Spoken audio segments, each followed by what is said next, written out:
دهب الام للولد ولا للبنت؟ هو ينفع الام تدي الدهب لبنتها؟ ينفع. لا ما ينفعش، ولا ينفع وما ينفعش. من كام يوم قريت على الفيسبوك بوست كانت كاتباه ام جابر.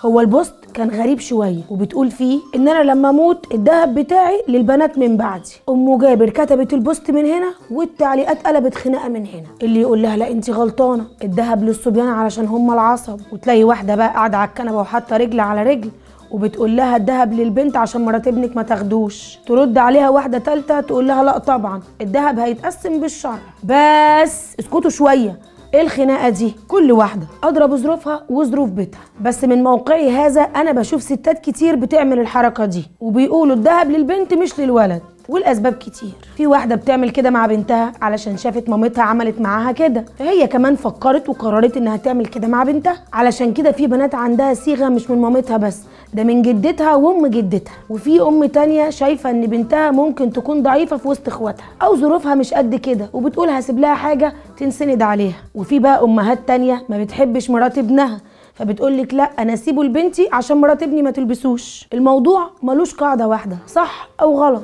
والرأي الصحيح بقى في القصة دي للشرع، ده في حالة الوفاة لا قدر الله. بس عايزة اقولك على حياة عينك اعملي اللي انت عاوزاه، ومحدش هيقولك حاجة على فكرة لانه ملكك، من حكم في ماله ما ظلم. بس كل اللي انا عايزة اقوله لك حاجة واحدة بس، خلي فطرتك السليمة هي اللي تحركك، ما تعمليش حاجة تسبب فتنة او اذى بين الاخوات وبعضهم، وياكي والتفرقة، لانك بعد ما تموتي هتكرهي ولادك في بعضهم وهيبقى في حاجة جواهم كده مش هتعرفي تصلحيها، وسيبي لهم بعد وفاتك حاجة تجمعهم مش حاجه تكون سبب التفرقه بينهم. وفي الاخر انا رايي سيبوا كل حاجه ماشيه بطبيعتها زي ما ربنا قال. اكتبوا لي في الكومنتات انتوا شايفين دهب الام من حق البنت ولا الولد.